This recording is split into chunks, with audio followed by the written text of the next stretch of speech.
You're so right. And that happens with guys too. We tell call us. it technically performance anxiety, but it's not, it can happen because it's not just about what's happening in that head down below, but also what's happening up there. And I think safety, again, feeling safe with the partner, the relationship. And for some men, it's like, I need to know that this is going to be a thing and that we're in it and that I love you or I have to be with you or like this is going to go somewhere. And for some men, that is a natural thing. And again, I feel like we're not talking about, performance anxiety. Okay, I want to know more about this. So do you say so you're saying like if the guy can perform or something like right. if he's not feeling secure with you, correct. It could be for sure. And maybe God bless my husband, but I have gotten permission to say this story. Go on.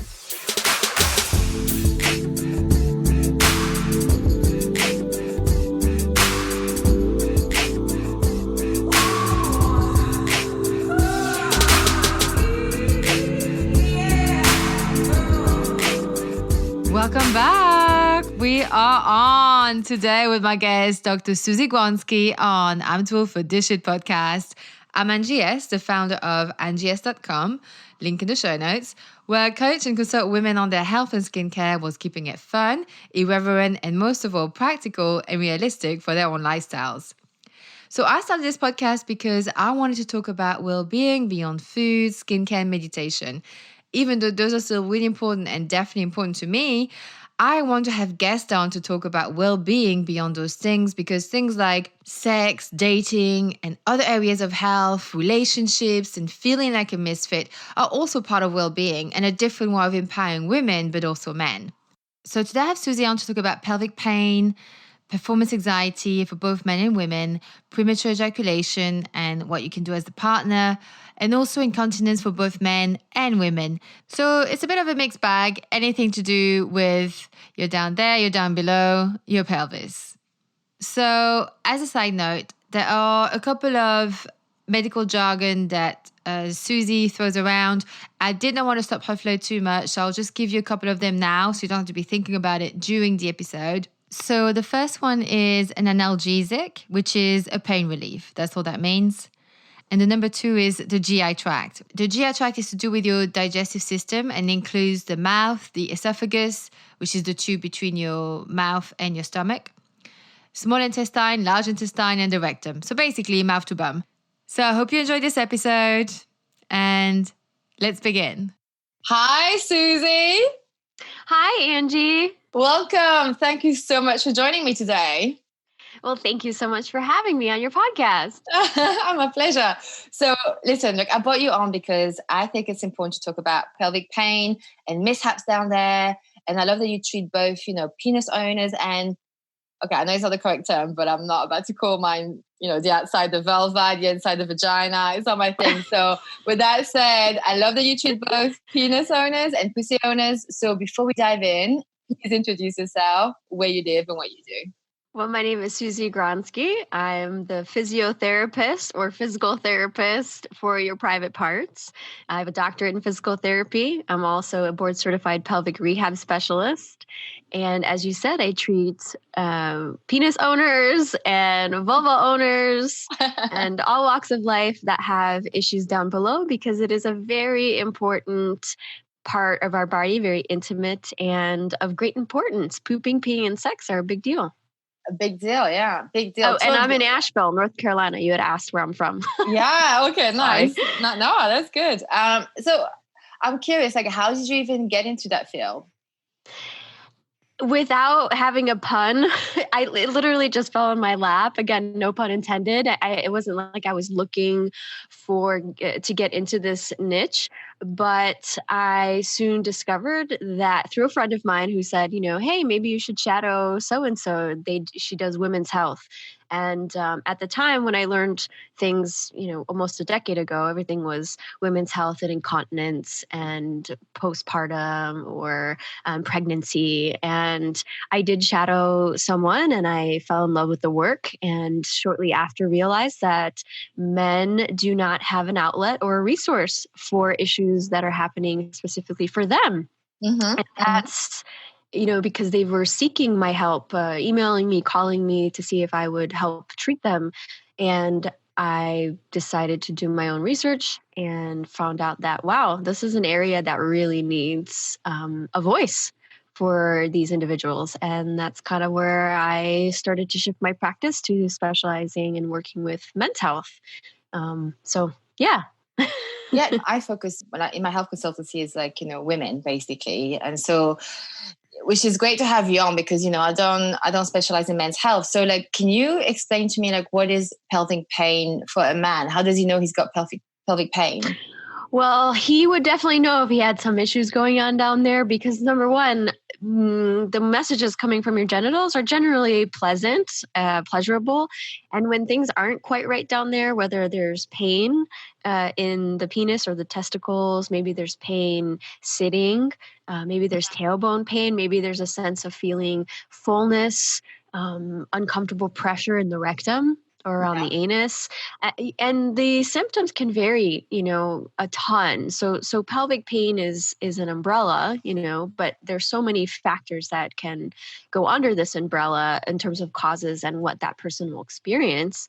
But those are some of the common symptoms. Also, sexual dysfunction. So sexual health issues like difficulty having an erection or having pain with an erection or post-ejaculation or both. So, or premature or early ejaculation, and it's not uncommon to have sexual dysfunction with something that is very scary going on down there. It's kind of like the brain is just like, nope, we're putting the brakes down there because there's a problem. Yeah. Well, yeah. So, and what else can happen?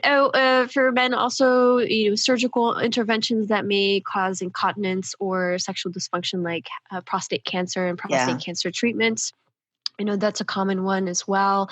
And also post-vasectomy pain. So there are men out there that have a vasectomy and will experience testicular pain post. And I'm trying to think of anything else. Is that because of backing up, in the testicles? It could be. I don't necessarily think the literature on that is conclusive. Yeah. It is. I do believe it is multifactorial, but sometimes it can be. What they use what the surgeon uses. An old school way of doing it was using clips, and those are foreign objects in that area. And sometimes that person's body will want to reject it or create antibodies. So there are a lot of molecular biochemical processes that might happen that can trigger, nerve endings that respond to potentially noxious stimuli in that area to just continue to flare, fire and ring. Other times, I think a lot of it's just when they do have an issue happening there, I feel like there's a certain lack of guidance and reassurance and support.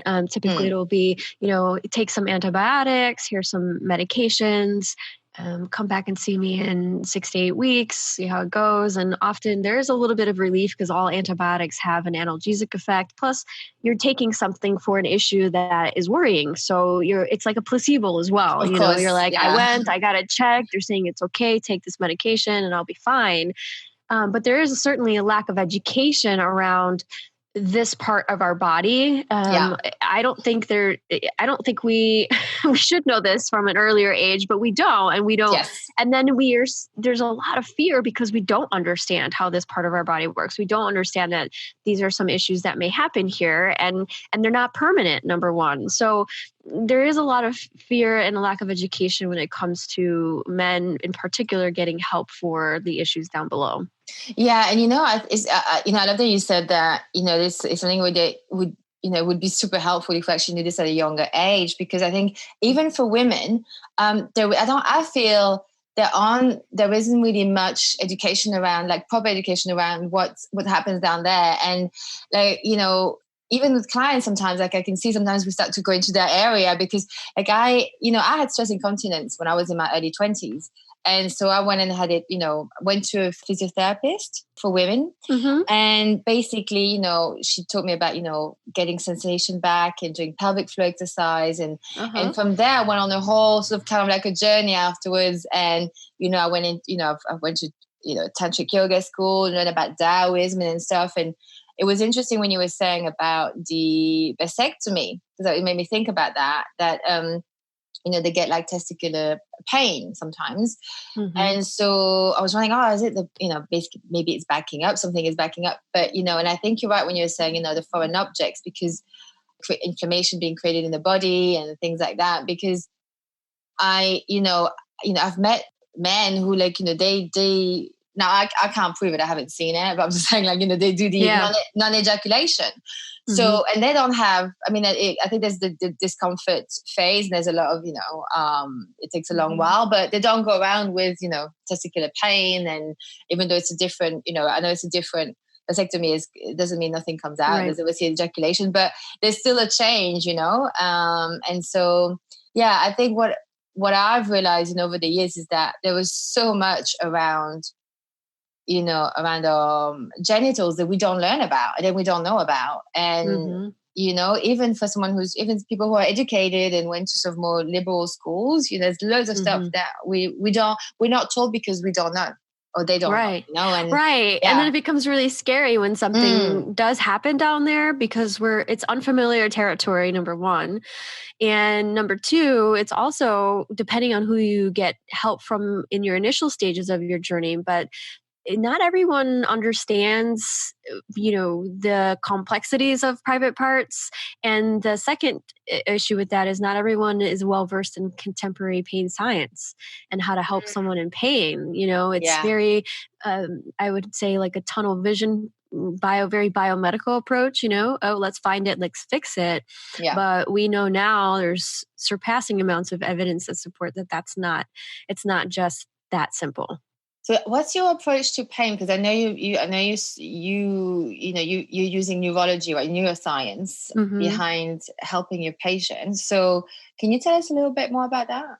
Yeah, so it's not, so I use the biopsychosocial approach, which considers the biology, which is genetics, tissues, tissue load, gut bacteria, everything in the body, muscles, bones. And then I consider the psychological aspects of the person in pain.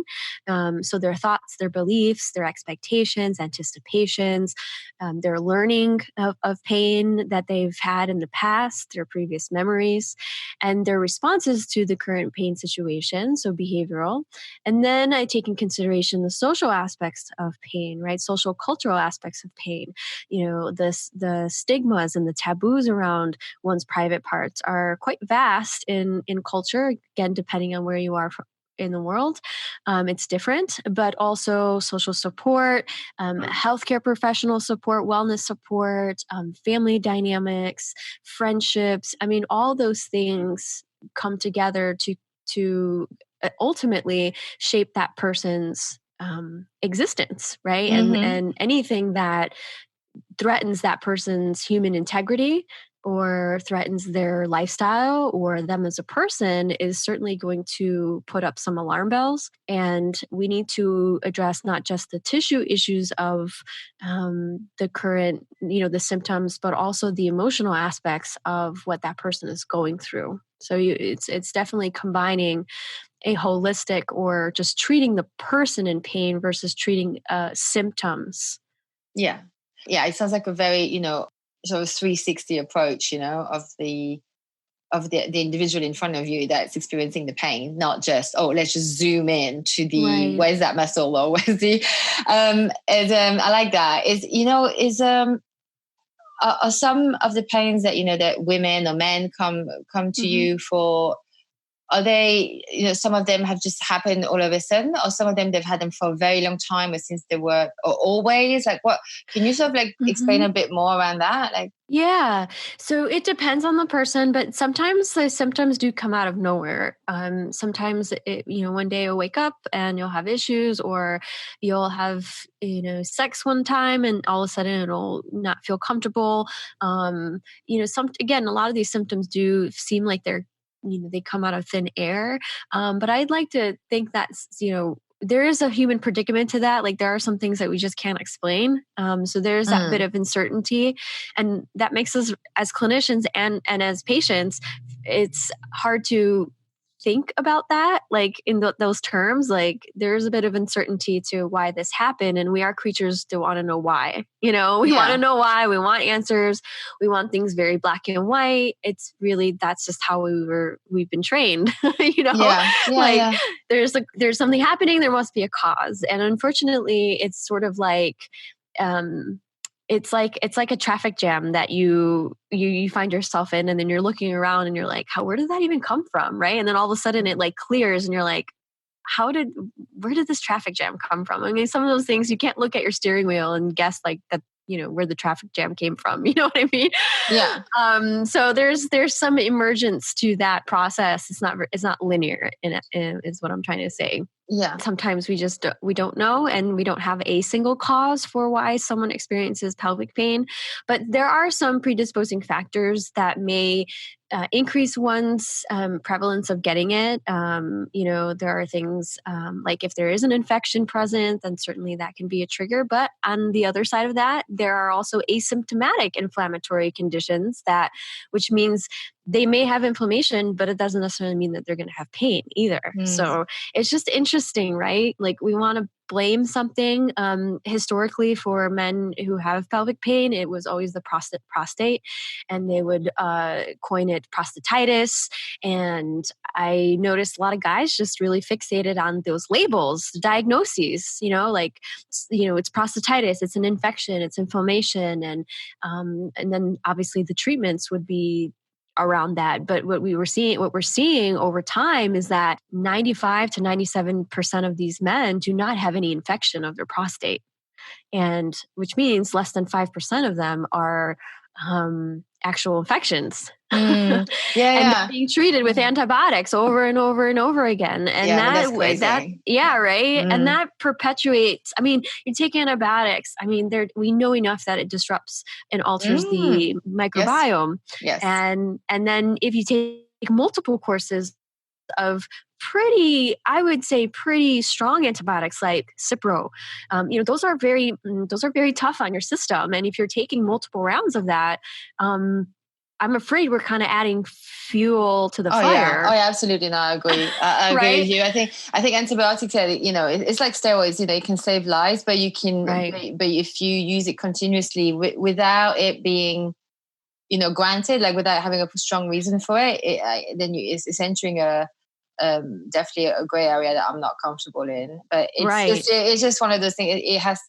There's an expression like they say, like there's a course for every horses, which means, like just because it's okay for one and one person needs it for their, let's say someone has cystic fibrosis, they're going to have to be on antibiotics, things like that. But, if you don't have certain condition like that, it's, I mean, I see people as well sometimes they're over medicated and it's frightening. They're over medicated, they're over pathologized, and sometimes we're pathologizing what normal is. I know this is very common in the physio world of blaming biomechanics and posture for pain, and that's just not true. And that just goes back to, you have to treat the individual in front of you as a whole, and you have to listen to their story, because they're going to tell you what's wrong and they're going to tell you how to help them.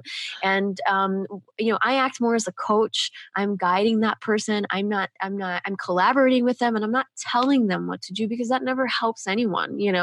I educate so much. I try to help them understand about how their body works, because the more you learn about why you hurt and how this part of your body works, the less scary it seems. Oh, I agree. Yeah. Right? You have to empower them. And I think it helps as well in people's recovery, because, or healing, or, just getting better, because they're like, oh, it makes sense that I'm doing this. And so even if that could even enter into like a placebo effect, just like that you feel empowered, and the fact that you know what you're doing. Exactly. It makes a huge difference. But exactly. Do you think, we were saying about, after sex, someone, after one time, like they're having like pains, or, they have, things that just happen all of a sudden. I was wondering if maybe, cause I think it works a little bit like muscle memory, certain of the things, not all of the things, but like, for example, someone that, has been really tense for weeks, and then all of a sudden one day they get like a strained neck. It's because the tension in their body has been building up, and then a tipping point. And I think I think especially I know for women, and I think for men as well, like there's a lot of mess all around a pelvic area, you know, and I think like things like massaging it, and like, it does make a big difference. I mean, I to work against, certain, pain as well, I've had to sort of learn how to massage inside, and I use, I use a tool for that, but, and I'm like, and it's changed completely how I feel during sex. It really helps. And it's like, I think it's like you're saying, a lot of it is so taboo and we're so distanced from it. And, I think still many people maybe never put a mirror down there and had a look. And, right. And especially for women, it's all inside, it's all tucked in. Right. So, right. Exactly. Yeah. Men is a bit more ready, but, this is slightly more. right. More, it's on the outside. They're used to touching their parts like that. Exactly. Outside plumbing, right. It's all on the inside. So I think things like that, it's sometimes I hear, and I don't know if this is, that this is, maybe we're going on a tangent, but, like I hear sometimes people say, oh, people who are like, quote unquote experts within, female sexology, or, how if, they're like experts in sex, that kind of stuff. And I sometimes see posts and I'm like, that's crazy. I would have believed that before because that was my experience. But like they will say, women can only orgasm through, clitoris stimulation. And like inside is, and like, and if it's painful inside, there's nothing you can do about it. And I'm like, no, actually you can't, there's something you can do if you want to. It's not because like you have to, exactly. You may be totally happy, any other way, but it's like, it's that lack of, oh no, that's it. It's like this for everyone. That's it. And no one. And I was just like, that is crazy. Right. The person doesn't know. They're not trying to lie. They're not trying to, it's not even their fault. They just have always what they know. And it's like, but then that message gets put around. Right. And and it's just, I have an issue with that. So Angie, you mentioned the placebo effect. Well, there's the opposite of that, which is the nocebo effect. And there is literature to support that. The more negative expectations or the more negative anticipations that we have around our current situation, so the more that gets played over and over again and reinforced, the likelihood of future and new approaches to help are less. So the likelihood that they will help will be less effective. Yeah, that makes sense. Yeah. Right.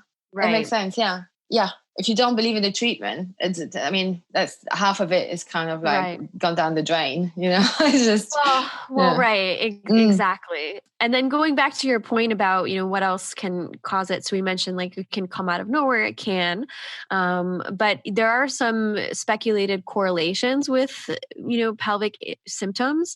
One being gastrointestinal issues like GI issues, like IBS or altered gut microbiome, like gut dysbiosis. It could be autoimmune triggers. It could be even direct trauma to the genitals. But I will say on that note, I was in Vegas many years back, and there was a gentleman on the corner of the strip that was actually asking $20 for a kick in the balls.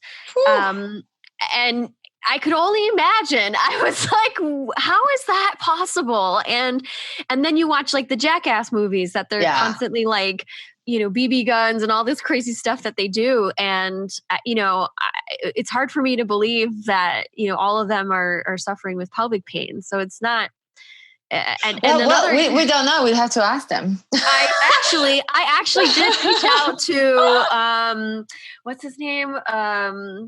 Oh my gosh, the main guy on there is totally slipping my mind right now. Oh my gosh, so bad. Oh, I don't know their names, but I know who you mean. Yeah. And I had asked him, I was like, in a direct message on Instagram, I said, Johnny Knoxville, that's his name. I reached out to Johnny Knoxville and I was like, do you have pelvic pain by any chance? I'm just curious. And of course I never got a response, but I really wanted to know.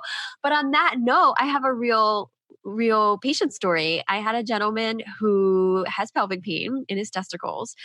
After he had shrapnels removed from his scrotum, he had no idea this was a gunshot wound when he was at war overseas.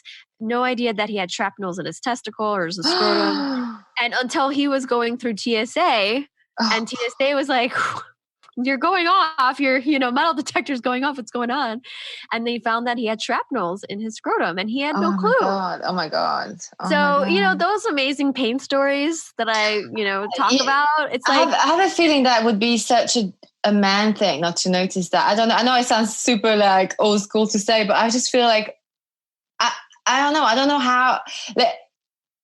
I mean, that's very stoic. It sounds like a very stoic. Is that how you say it in English? A stoic approach, like I'm feeling pain, but nothing's there. It's fine. You know, it's like that's unbelievable. That's unbelievable. Yeah. It sounds so painful. It does, doesn't it? But in reality, he didn't even know it was there. And there are many stories like that. I mean, there are many amazing stories with shark bites and shark attacks. A lot of those people will tell you, I just felt like a nut, just a bump on my leg. You have phantom limb pain, for example. Oh yeah, no, that's awful. Right? Yeah. There's pain in a limb that doesn't exist, and it's even for individuals that congenitally are born without a limb.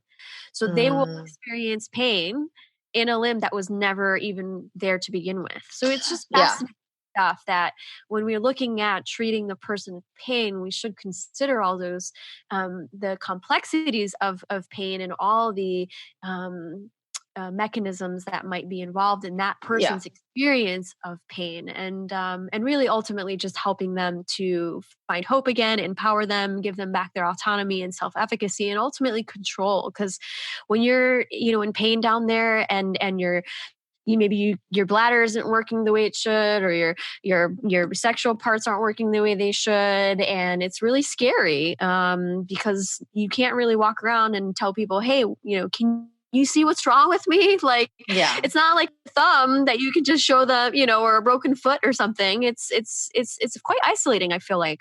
And I think that's part of the issue as well. Yeah. And I think, and the thing, it's interesting what you're saying about, the limbs that were never there, or phantom limbs, and, the pain. And I think, but it to me, it makes sense in a way that, because, your central nervous system and all the receptors, like if you get a painkiller, the molecular target it's not going to be particularly in the leg or in your hand. You're going to swallow it in, go to your central nervous system, hook up, and then, and then it'll release the pain feeling, the pain indicator. So it's, the mind is very powerful. And I think this is what, I like when you were saying how when someone comes in with pain, you don't just zoom into that. You look at the overall picture, because it's almost like it could be a mixture of how your belief system, your mindset around it, or past trauma, or it could be you forgot someone kicked you in there, or all kinds of stuff. It's it's more than just the one thing. It doesn't exist in a vacuum almost. No, it doesn't. And when you talk about the brain and the central nervous system, I mean, these concepts are quite abstract for people. Yes. It's hard for us to understand. We can't see it. We don't know how it works. And then you have somebody telling you, hey, your brain and your nervous system have a lot to do with your experience of pain. And some people really take that as, well, you're telling me it's all in my head. Yeah.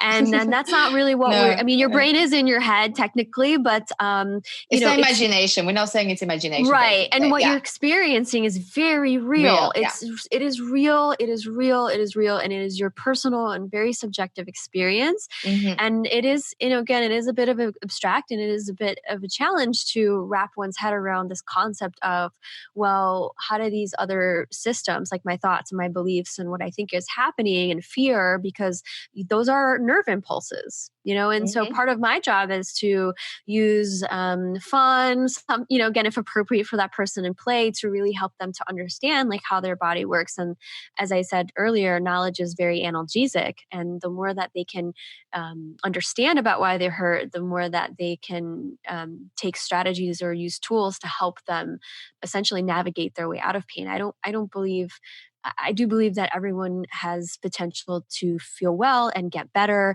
and not be in pain for the rest of their life. It's just, we don't know what the ingredients are going to be for that person and how long it's going to take. And everyone's so different, like a snowflake or a thumbprint, and unfortunately there are no guarantees. As I said, there is this uncertainty, but how do we get back to living life or finding some meaning in life despite adversity? Right. So, and I just want to sort of, just because maybe not everyone who listens know what we're, I know what you're saying when you say analgesic, but it's like pain relief. So just in case someone's listening and they don't know, it's just it's so big, like you were saying, that knowledge can work as a pain relief as well. So I like to hear a little bit, for women, what are the sort of the most common pains that they come to you for? The women that I see typically will have pain upon vaginal penetration or insertion.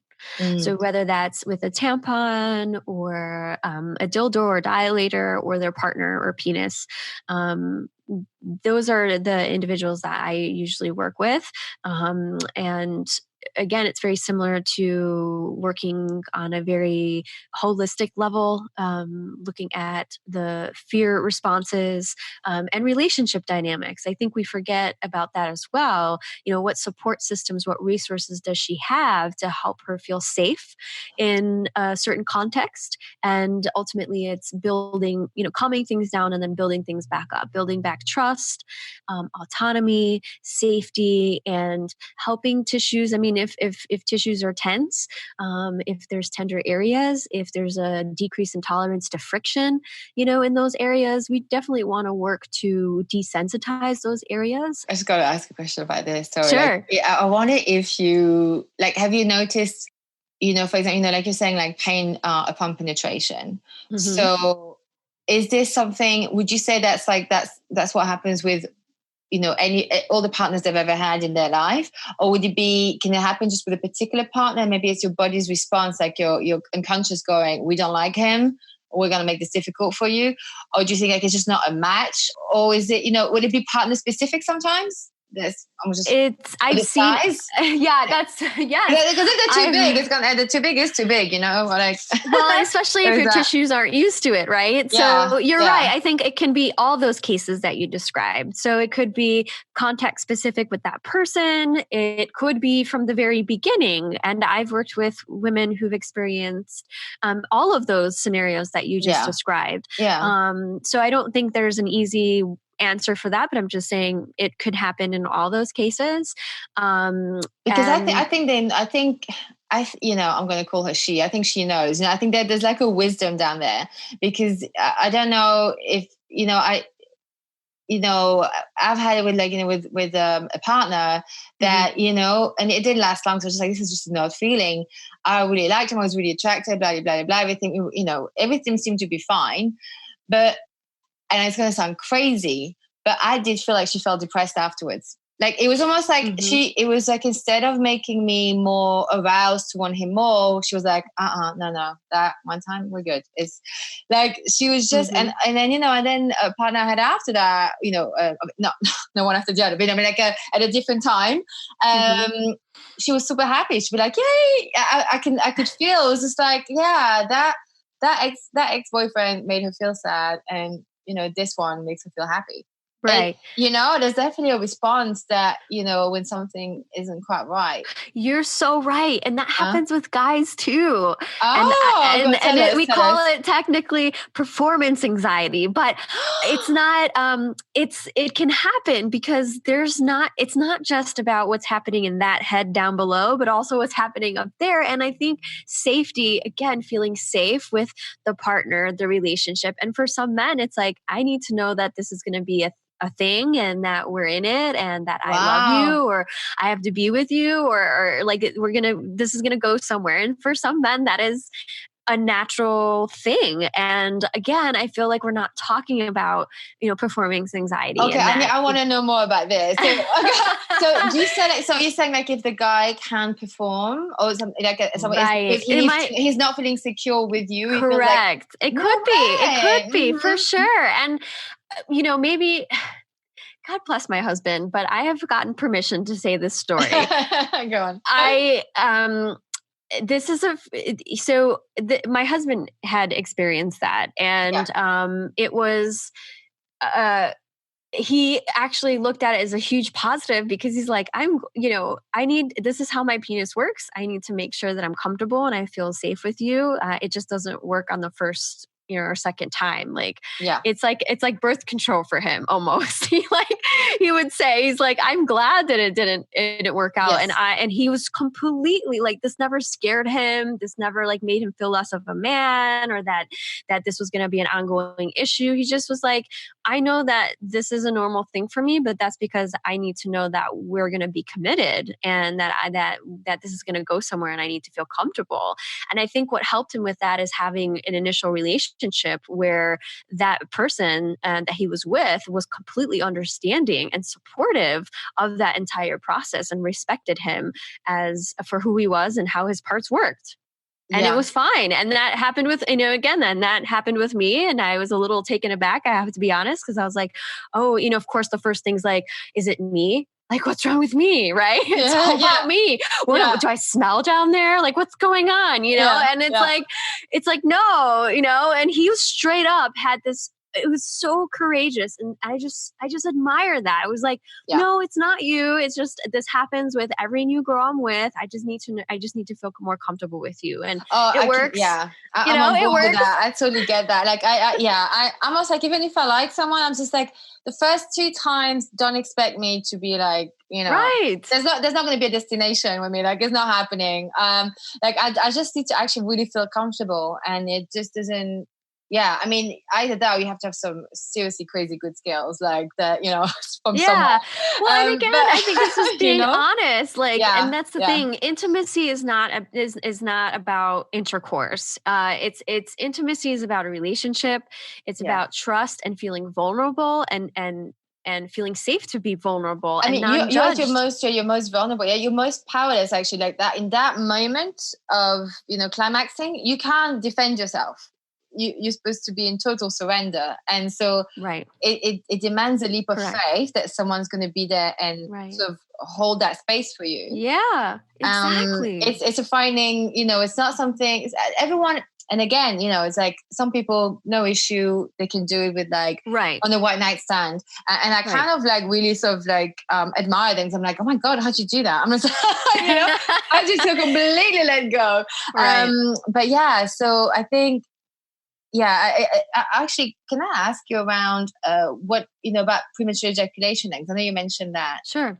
What does it mean, and how, is it something that, that's a, can I say that? I mean, is something that you can sort of can fix in a way, or how? Yeah, it is totally workable. Yeah. And premature ejaculation is any early ejaculation that is stressful that is stressing the person or the relationship dynamic. So if it is seeming like it's not under voluntary control, essentially. So when that guy had ejaculated, he was not ready to.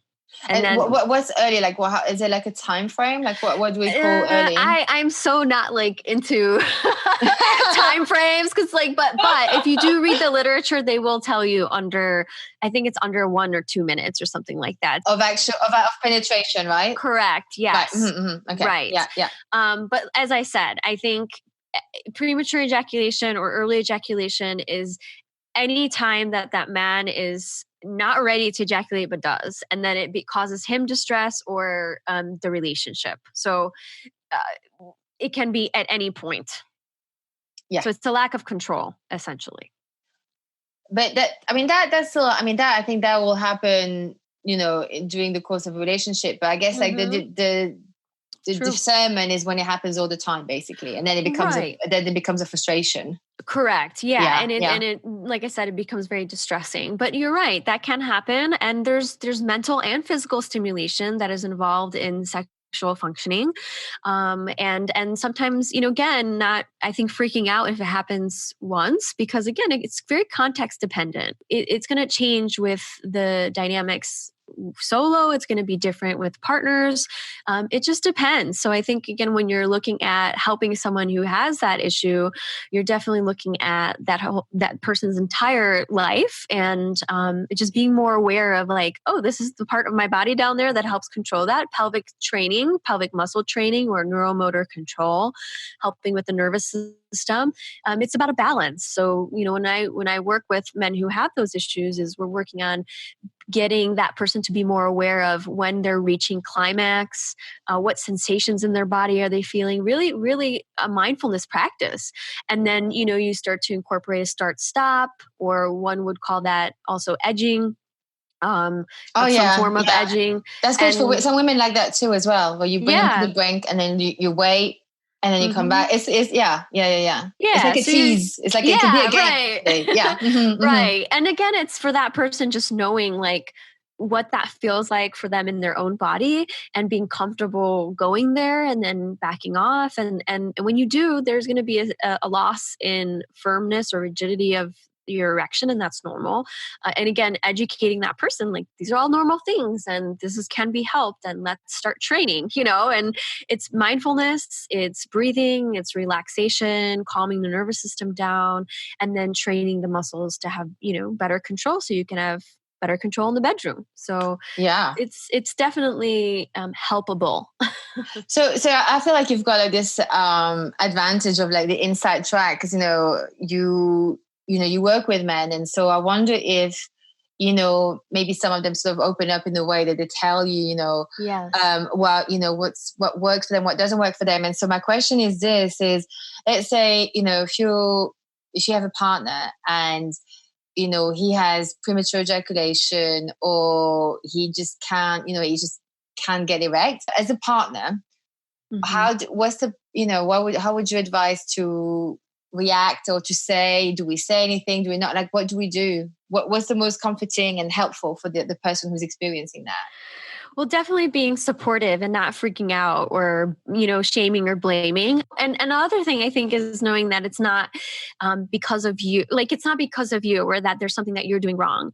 Yeah. It's really, it's about honest, open, transparent communication.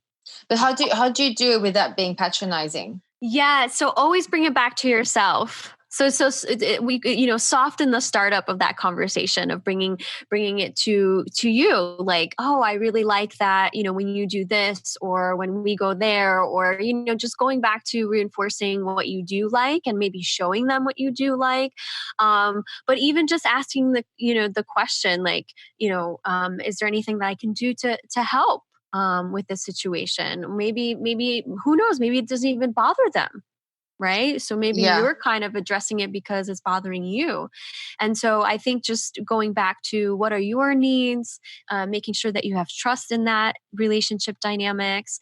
And really it's just being open and honest and communicating, but from an empathetic and compassionate way. We definitely don't want to blame or shame or tell people that there's something wrong with them, because again, for that person, it might not be such a big deal, but they might also not know that you're not feeling the same way. And I think it's just expressing how you feel and offering support in a very safe way. So and I think also I'm an advocate of things don't have to be perfect. How can you get everything? There may be, what am I trying to say is, you can't just, someone who you feel comfortable with, you're attracted to, you work well as a team, blah, blah, blah, blah. There are going to be things, we're always expecting everything to be perfect, and right. The same thing also with sex. And I think for me is that, okay, well, there may be some like technical issues, plumbing issues, or I may have some issues, but I think I think the main thing is that to not be like, like this, right. Oh my God, can't believe it. Or make it all about you going, oh, is it me? I'm not attractive. And it's like, that's off-putting as well. And I think as long as I think there's you looking for a solution and being creative, there's a lot of workarounds whilst, whilst you're trying to, fix it or work it, or maybe you don't. But as long as you're creative, I think there's lots of things that can be achieved or at least try. And so I think that also will take away some of that pressure, mental pressure. And, that may be part of almost be like a placebo effect now, I just realized. But, right.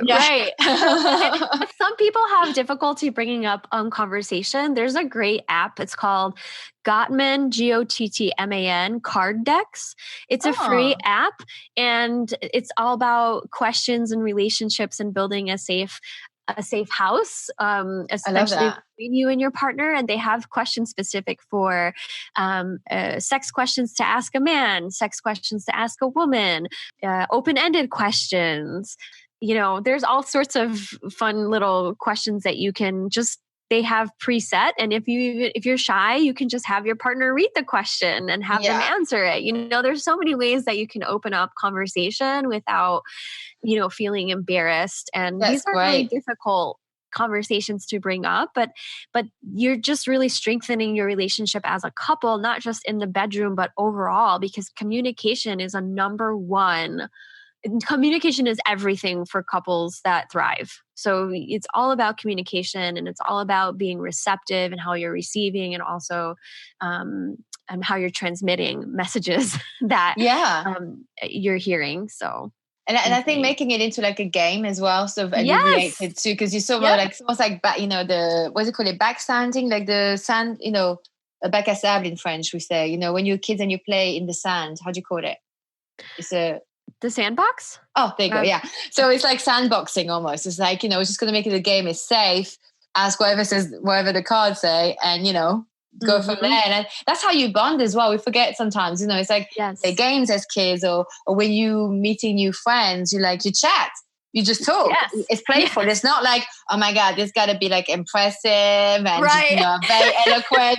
No one's interested in that. That's like leave it to the boss to be perfect or whatever. Like you just you got it. That's great. Yeah. You got it, Angie. I mean, this is great. I'm so glad.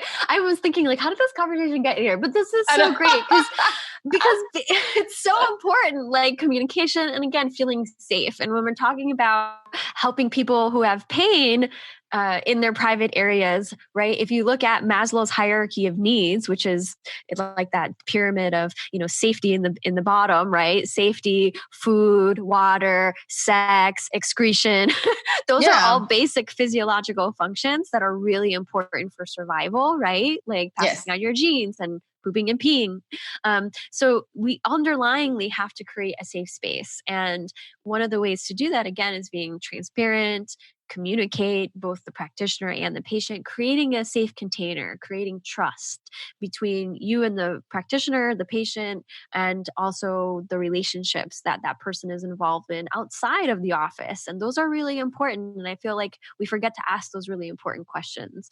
Support, resources, to wrap them up, to strengthen their ability to move forward in this difficult situation. So because it must feel demoralizing to have something happening to you, like pelvic pain, because it can be so defining for someone, their sex life, their pleasure, their pain. So I think it's refreshing to hear you having, because that's also part of why I approached you was because you saw there's a lightness around you, you sort of try and make it fun, you sort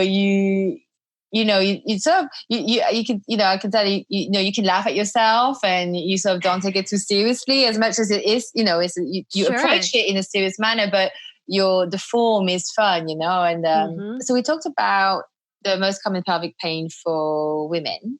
What are some of the most common pelvic pain for men that you come across? Yeah, so we kind of touched base on those as well earlier on. As I said, they can have urinary issues, urgency and frequency, painful bladder. They can have pain in the penis or the testicles or anywhere in the genitals. You can even have pain with sitting, a golf ball or pressure feeling in the rectum, testicular pain, penile pain. It could even be not pain related, but feeling like one's parts are weird or alien-like, a sense of disembodiment. So you can have that. Like dysmorphia? Yeah. There could be a sense of that. Changes in temperature and blood flow to that area. And as I said, sexual dysfunction. We talked a lot about those erectile issues and early ejaculation and so forth. So those are just some of the common symptoms that I will see in the clinic. In terms of time frame for when someone come and see you, or does the process, is it, and it will vary from the individual and from the diagnosis, but would you say certain things can take years, other things can take a few weeks? Does it vary a lot between? It does vary, but I will say consistency. It just depends. The stickier things are, the more practice that I guess the more practice pain gets, the deeper the grooves in the brain, because there's a lot of associations being made. Essentially, you have a lot of patterns, neurological patterns that are formed around, pain and the importance of it in your life. And the more that it becomes reinforced, well, the more that it protects you, and it becomes like an overprotective parent. Even though tissue damage or harm is not present, right? So that can happen. And again, I think it's, as I said earlier, is working the emotional aspects as well as the biological aspects to really help someone through that. But as I said, the longer that things persist, the stickier things get. And again, that doesn't mean that that person won't get well, because I have seen people who have been in pain for 3 years, 4 years, and all they needed to hear is like, I can do the things I love, because they've been told not to do things that they love, like exercising. And, sometimes there's that message out there, like, oh, if you're in pain, don't do it. And like, that's a false message for persistent pain. Like, you should not be telling people to stop doing the things they love. And all they really need to hear is saying like, no, you're safe to move. Let's find ways that you can move that feel good in your body. And let's build off of that. And that is a relief for them, because they're no longer feeling stuck, because they've been told for so long that they shouldn't be doing these things. That's just not right, So I think, again, it depends, but I feel like it's more the consistency. And for some people, it takes longer, but it all depends again on, there's one thing to know things on an intellectual level. There's another thing to know them like truly from your own side, and tasting that experience of like, oh, okay, I'm really reflecting on my life here, and I'm not always in pain. And I know that when I'm with my friends, or when I'm really, having fun, or looking at something on the computer, or reading a great book, like, it's not there. And when it's not there, it's not there. It doesn't mean like it's, it's just pain is a conscious experience, and you can't be in pain and not know it. So I think bringing that to light, and that's what I do to help people, is just to reflect on that. And then we say, okay, how can we get more of that? It's interesting, because you were saying about how, when they're with friends, for example, they don't feel the pain, or like, cause I'm trying to remember who it was, but there was someone, and every time they went on holiday, they didn't have the symptoms they were experiencing. Yes. Interesting, right? And I was like, they're telling you a lot right there. It's telling you a lot. Bingo. Yeah. And that's why I say, I'm like, well, how do you, and I don't tell them that. I say, oh, have you, so you weren't in pain. So what does that tell you? And then, that's an opportunity to say, you don't always have to be in pain, and that things do change. And it's helping them realize like pain is changeable. And if it is changeable where you can't feel it a little, that means that there's a possibility of that happening a lot. Exactly. And that's what we tap into, when I talk about retraining the nervous system and creating new positive experiences and memory traces to override the old one. And, it's very unique, and it's sometimes even hard for me to explain, but every individual that I come into contact with, it is so individualized. There's no other way. Yeah. You have to really work with that person. Not everything is explainable. I mean, absolutely. And especially when it comes to like medicine and stuff like that. I mean, so because I was talking to a friend about this. I'm not going to go into details here, because it's a different area of health. But I was explaining, this is what I do when I have this, and I know it doesn't make medical sense. Like, I get it, because I understand the anatomy and how it's supposed to be working, but it works, and that's all I can tell you. It freaking works. Okay, and it's like. Not everything has to have an explanation. There's so much we don't know. And I think, it sounds a lot like when I hear you talk about how your approach with your patients it sounds almost like, with therapy sessions, and you're trying to look at things differently. Because a lot of things has to do with interpretation. Because a lot of things can be very misinterpreted.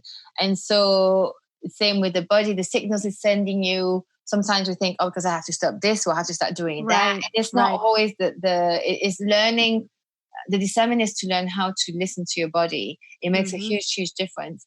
And especially because sometimes we don't have the actual scientific answer.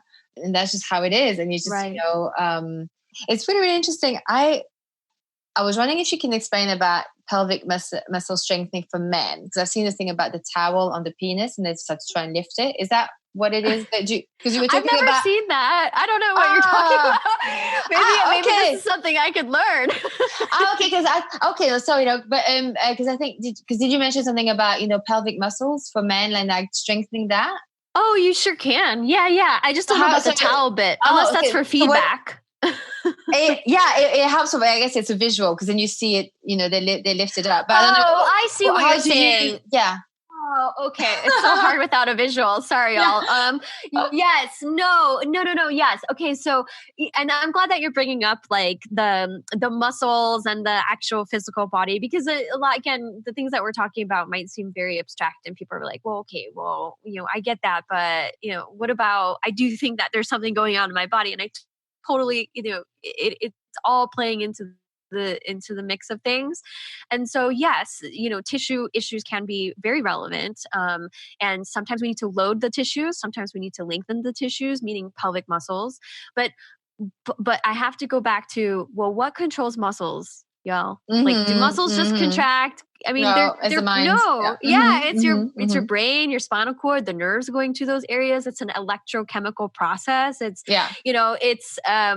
molecules controlling that, and it's very complicated. But it's not just like a muscle pathology. Muscles and they're tender. Of course, we can feel them, and we can feel changes in those tissues. But it's more of a protective response, and essentially coming from what I think, based on the research, is that this is a neuroimmune driven process, and muscles are just protecting as a response. It's not like it's the fault of those muscles tightening. It's, well, why are they tightening?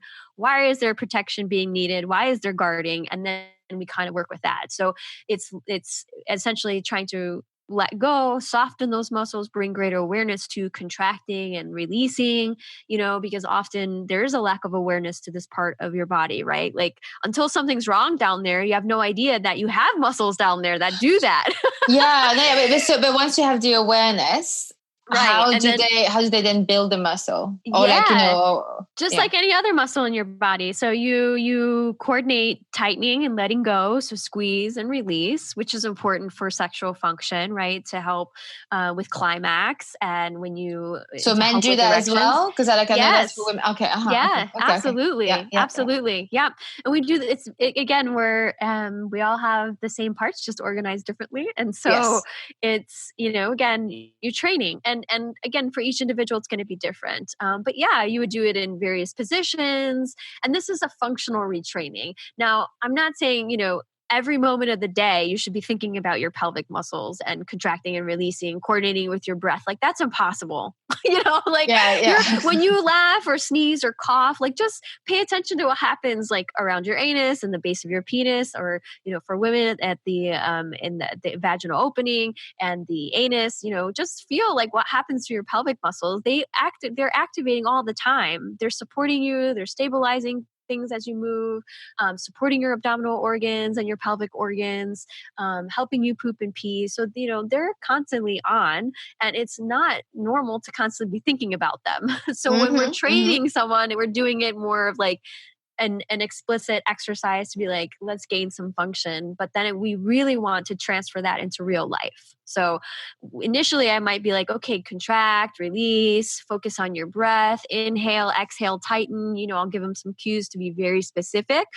But that's just to get things like connecting again, like with their brain and this part of their body, and for them to get really comfortable with what they're feeling. And then we kind of transfer it into function, right? So squats and trampoline. I have a trampoline in my office, So do men go on the trampoline as well? Oh, yeah. What do they do? How is it good for them? Like how? Well, because that can make a woman pee quite quickly. Actually, that is actually a good exercise to do if you're having incontinence. Once you build up to that point of, okay, slowly bouncing and then changing the bounce and the velocity of that bounce and the intensity. So those are fun, but you're bringing fun. So I use it in various different ways. Like, if people are afraid to move, or they think they can't go on the trampoline because they're afraid that it'll hurt, I'll actually say, let's just go, let's just try it, and they'll go out there and start bouncing, and they'll have fun, and they forget that they're in pain. It's like, oh, I thought you couldn't do that. And then, it's just amazing to get that expectancy violation, like they fix something and then you're like, well, that didn't happen that time. And then they end up having fun. So I use it in a variety of ways, and I don't use it on everyone. Of course, if appropriate, I will use it in a particular session. But really, it's to just gain that confidence, and then I can use pelvic control. I can say, okay, squat, jump a couple times, hold your pelvic muscles, and it's just fun. It's a different way to load, quote unquote, load or increase tissue tolerance of the pelvis and your whole body. Yeah, no, it sounds fun as well. What do you mean by loading the tissues? They need to load the tissues. Like if you cough or you sneeze, those tissues respond to a certain change in environment, right? Yes, so there's pressure going down below. So again, it's more of like movement in your body in a fun way, getting blood flow to those tissues, and also coordination. So it's a form of sensory integration. Like I'm using sensory input in various different ways. Again, ways that are creating positive experiences or empowering experiences for that person. There's really no protocol. It's more of like, again, is this appropriate? Would they have fun with this? Maybe they haven't exercised in a very long time, and I'm trying to get them to move their body. And so there's just different ways that I would use that, but those are some of them. It makes sense because it's like when my trainer, when he shows me a new exercise, and I remember like for the shoulder blades and strengthening between the shoulder blades, I just could not get the full movement. I could not have the feeling. And all he has to do, he just did it one time. He just put like 2 fingers just between my shoulder blades, and my brain just went, oh, that feeling. Yeah. It's like squeeze this. And now I know any time I can do it now. But until he actually put the sensation, like, okay, oh, you have to feel it then. That's the feeling. Yeah, and that's what we do in pelvic training. Whether that's external, whether that's, direct touch or having them touch themselves to feel it. Once you kind of get it, it's like you're saying, Angie, like, oh yeah, I totally get that now. Okay. And then what does that give you? Better control, independence, and you're like confident now. You're like, oh, I got this, so. And it's your brain. It's almost like you have to think, your brain has to think to that place. Yes. And it's what the touch is doing. It's going, like you say, like exercising, like you're saying about loading the muscle. Yeah, absolutely. And you mentioned, Angie, about like, do men experience incontinence? Well, if they've had I know they do. But if they had a prostate cancer and they had prostate treatment that affected the nerves of the pelvis or the tissues of that area, or like post-prostatectomy or prostatectomy surgery, that could influence their ability to remain continent because they only have one source of bladder closure. That internal sphincter is removed with the prostate if that's the surgery that they had. And then they only have that external urethral sphincter, which is under voluntary control. So now again, their defense mechanism, one of them is no longer there. And so we have to work really hard at getting them to be more aware of using those muscles and recruiting them more actively, or even more like a pre-contraction before they do certain activities. But again, we're just loading, retraining to help maintain that ability for that person to remain continent. You can help someone like absolutely. That? Wow. Absolutely. Absolutely. That's and impressive. New research is coming out actually recently. Joe Milios does a lot of work with prostatectomy and men who have had prostate cancer. But her research study just came out and they kind of said that pre-rehab is really important. So even doing penile rehab and pelvic muscle training before having surgery, the outcomes after surgery are better. Yeah. So, it's like muscle memory. Yeah, no, but it's impressive because it sounds like quite a drastic operation, removing one of the internal sphincter, and then you only have access to the involuntary one, and then you have to turn it around into being more voluntary. That's impressive.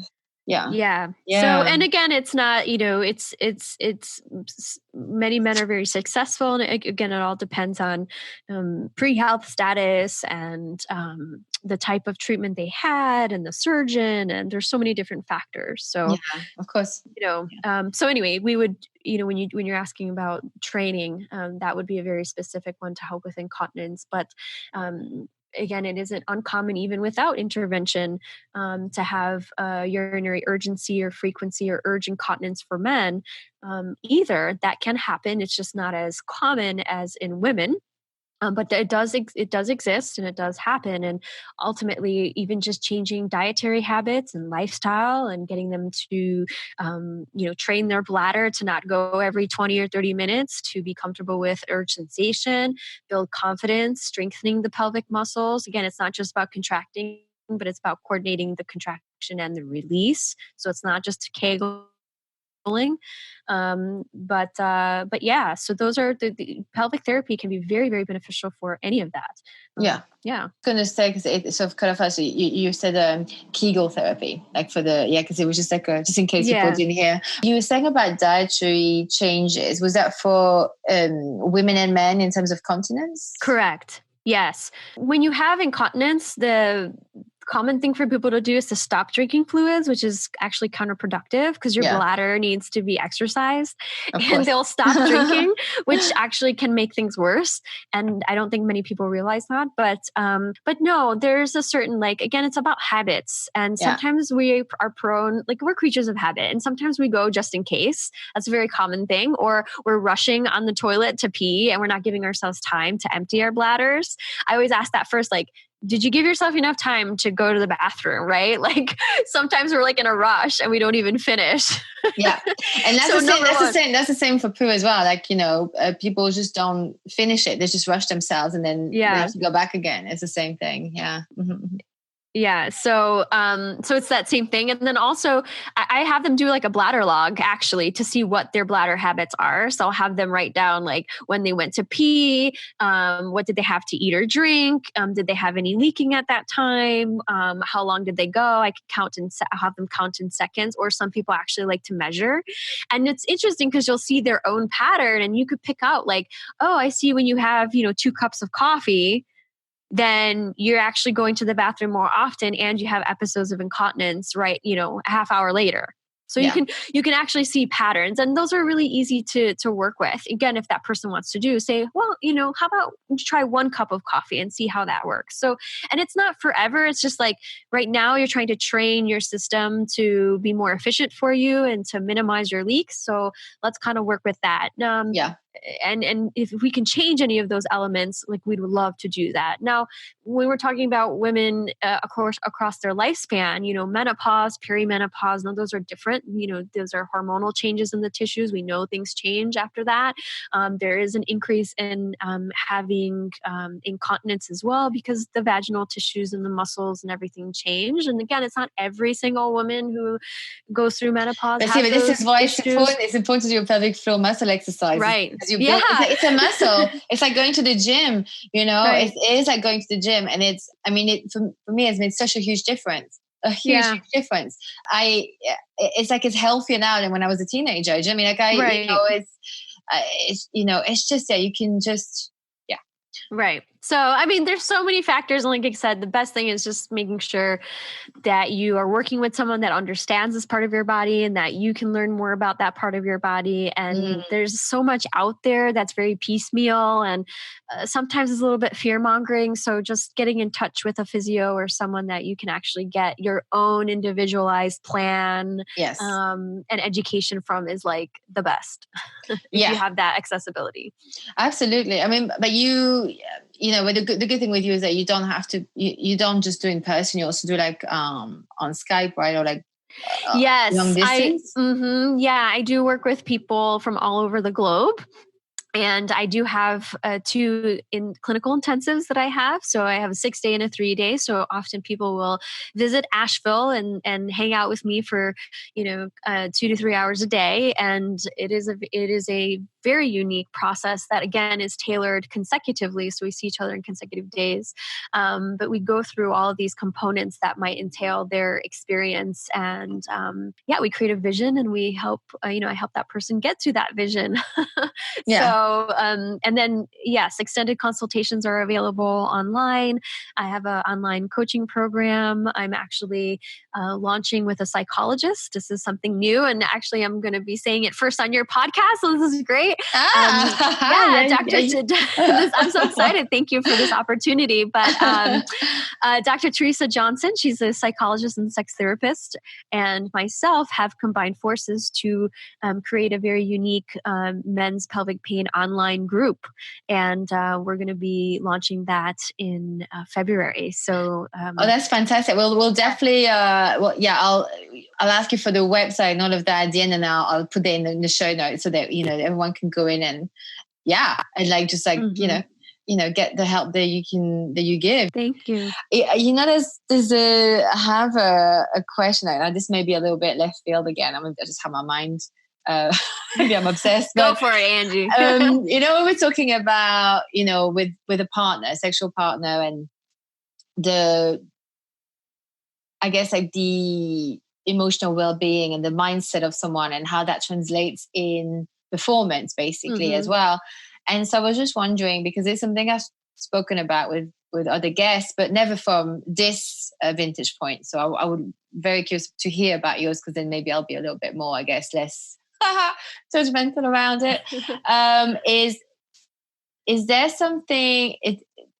What is from your experience and with dealing with male patients? I have a theory of my own, but I was just wondering, why do some men say that, wearing a condom, given, let's say, if it's the correct size, there's the right fit condom and they don't have an allergy to it and stuff like that. So they say that, they just don't wear them, don't want to wear them because they don't like wearing them.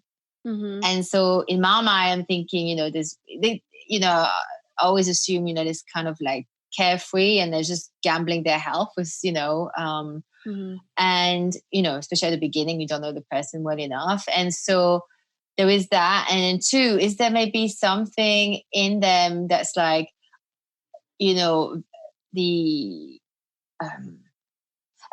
more primitive side of our brain that's I've got to conquer all the women and I've got to plant my seeds. And so because of that, they're not comfortable performing with a condom, because it's almost like taking away the original purpose of sex, which used to be reproductive, or a way to conquer another country, there's a lot of different tones to it. But is there maybe a third option, or am I looking at it completely wrong? What's from your vantage point and dealing with men in your field? Yes, this is a big question. I'm going to do my best to try to answer it. I don't 100% know the answer or the science behind that. I will try my best to base it off of biologically plausible theories based on what I know. Yeah. But if I understand your question correctly, I think is what you're asking me. The first part of that question was, why is there such an aversion to wearing a condom? Yes. Okay. Yes. And why is it uncomfortable? And even if it's is it fits uncomfortable? Well, yeah. Well, last time I checked, I don't have a penis, so I'm not really sure.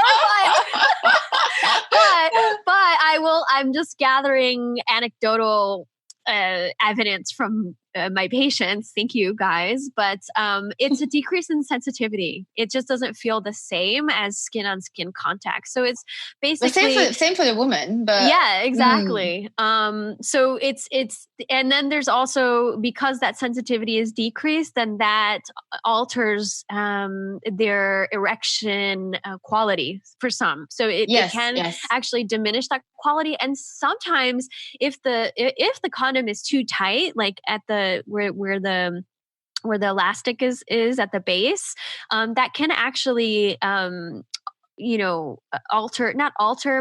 influence the nerves that go to the penis, and that might decrease erections as well if it's too tight. So it's almost like creating a little bit of a tourniquet, and can impede electrical flow of the nerves going to the penis. So that, if that's happening, then definitely check the size. But I think this is, and I have read actually way back, I have read research articles about,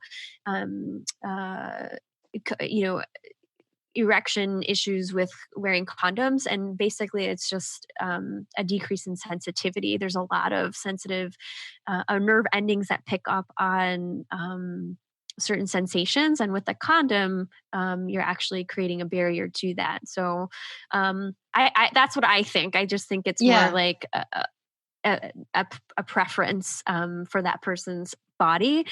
That being said, obviously that's a risk if you're not going to be wearing a condom. Yeah, that's the choice that you have to make, and knowing what risks you're getting involved in if you choose not to wear a condom, I mean, Yes. Yeah. That's an individual preference. So of course. I can't really speak to the reasons why that someone would do that or what their convictions are. But from a biological point of view, it may be because it's just uncomfortable, or it decreases their sensation and it doesn't create an optimal or satisfactory erection. And then, obviously it only takes one time for that to happen, for things to be like, well, I'm not doing that again, So Yeah. I hope that kind of answers your question. Yeah, no, it does. I mean, it's good to hear about, the biological side, and yeah, no, absolutely. So, it's still annoying, but it's, yeah. Before we finish, and you can tell us where we can find you, I ask all my guests the same 2 questions at the end of each episode. So one is, what would you tell your 18-year-old self? Oh, I love that question. What would I tell my 18-year-old self? I was 18. Don't sweat the small stuff. I know it's so cliche, but really just let it go, because holding on is much more painful. Mm-hmm. Yeah, I agree. And what stuff do you not put up with anymore? Ooh, what stuff do I not put up with anymore? Having to defend myself. I guess it's more, that's probably going to be a very deep answer, but not having to almost sell myself. I'm not putting up with that anymore.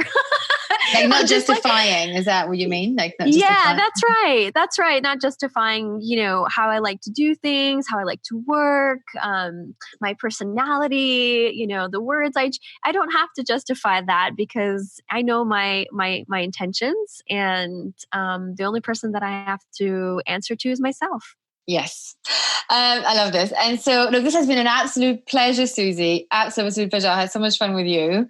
Thank you. Me too. So I would love for you to tell us, where can people find you? So people can find me on my website, drsusieg.com. I'm also on Instagram, Facebook, and Twitter at drsusieg.com. That's DRSUSIEG. And, well, not .com, but Dr. Susie G. And I have a podcast myself. It's called In Your Pants. And there's several platforms that's available. And where else can people find me? I'm easy to get a hold of, so... Wait, Susie, you forgot to say about your book, the title is pelvic, what was it? I think it is Pelvic Pain, the Ultimate Cock Block. Yes. Where can people buy this? This is fantastic. It's off the market, but it is going to be back on early next year. I'm shooting for end of February. It's the revised edition. It's got a lot more backbone to it, and it's great. It's tongue in cheek, and it's a dude's manual, so it'll be coming out soon. Now let's go. Now I'll put the links in the show notes. And yeah, thank you so much, Susie. Thank you so much. You too, Angie. This was fun. I really appreciate it. And thank you again for inviting me on your show. Absolutely. Thank you for accepting. Bye, Angie. Bye. That's it. That's our episode. I hope you enjoyed it. Please don't forget to rate, review, subscribe on iTunes, follow on Spotify, or for all of the other platforms. Whichever way you show love is how you can support this show. Drop me your questions or suggestions for future episodes via the website at angie-s.com, link in the show notes, or come and find me on Instagram. I have 2 accounts. One is Too Old for This Shit Podcast, and the other one is Health Lifestylist. Again, links in the show notes. See you next week, and until then, using health inappropriately.